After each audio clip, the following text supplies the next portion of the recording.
প্রতি চুমুকে দাঁতের নিচে বোবা পার্লের মতো একটা ফিল পাওয়া যাবে এবং উপরে পুদিনা পাতা আর লেবুর একটা স্ট্রং ফ্লেভার। মানে এই ড্রিঙ্কসটা এই সামার সিজনে যারা খান নাই কিংবা খাবেন না, আমার মনে হয় তারা বিশাল বড় একটা মিস করে যাবেন। আর যাদের তালের শ্বাস পছন্দ, আমার মনে হয় ডেফিনেটলি এই ড্রিঙ্কসটা তাদের কাছে খুবই খুবই খুবই ভালো লাগবে।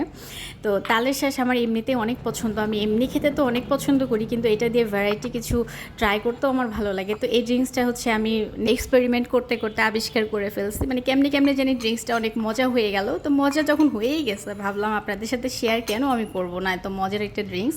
তো আমি এরকম কুচি কুচি করে তালের শ্বাসগুলোকে কেটে নিয়েছি একদম ছোট ছোট পিসেস করে, কারণ আমি স্ট্র দিয়ে খাবো। মোটা টাইপের একটা স্ট্রর ভেতর দিয়ে জানি এই তালের শ্বাসগুলো মুখের ভেতরে চলে যেতে পারে, ঠিক সেই রকম সাইজ করে কেটে নিয়েছি।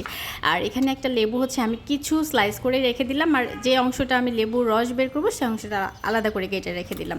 আর এই যে আমার পুদিনা গাছ থেকে কয়েকটা পুদিনা পাতা আমি এখন তুলে নিচ্ছি। প্রায় 8 থেকে 10টার মতো পুদিনা পাতা হলেই চলবে, তাই আমি একদম গোড়ার সাইড থেকে দেখে দেখে বেছে বেছে তুলে নিচ্ছি, কারণ নিজের গাছের পুদিনা পাতা না মানে কাটতে ইচ্ছা করে না রে ভাই। মানে এত যত্ন করে গাছ বানাইলে না, সেটা কাটতে ইচ্ছা করে না।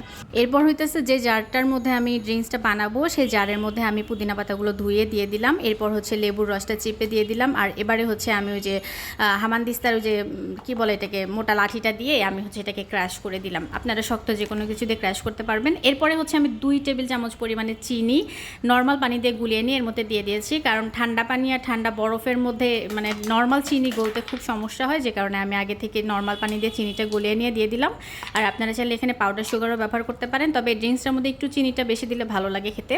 তো তারপর হচ্ছে আমি যে ডেকোরেশন করে নিয়েছি, তালের শ্বাস দিলাম, বরফ দিলাম, লেবুর স্লাইস দিলাম, আবারও তালের শ্বাস দিলাম, বরফ দিলাম, লেবুর স্লাইস দিলাম। এবারে হচ্ছে আমি একদমই চিল পানি মানে ঠান্ডা পানি দিয়ে দিতেছি। এর মধ্যে ঠান্ডা পানি দিয়ে এবারে দিয়ে দিলাম হচ্ছে ঘুটা। এই ড্রিঙ্কসটার মানে কোন জিনিসটা আমি মিস করে যাব বলেন? এই ড্রিঙ্কসটা হচ্ছে দাঁতের নিচে যেমনি তালের শ্বাসগুলো চিবাইতে পারবেন, উপর দিয়ে আপনার একটা ফ্লেভার, আপনার স্ট্রং একটা ফ্লেভার পাবেন, তার মধ্যে একটা ঠান্ডা ঠান্ডা ভাব পাবেন। মানে ওভারঅল ইনক্লুডিং এই ড্রিঙ্কসটা হচ্ছে অন্যরকম লেভেলের, আমার কাছে ভালো লাগছে। আপনি বাইরে নিশ্চয়ই এই ড্রিঙ্কস এইভাবে কেউ বিক্রি করবে না, এটা খাইতে গেলে বাসায় খাইতে হবে। এভাবে তালের শ্বাস দিয়ে কই পাবেন ড্রিঙ্কস বলেন তো? বাইরে কিনতে পাওয়া যায় এগুলা?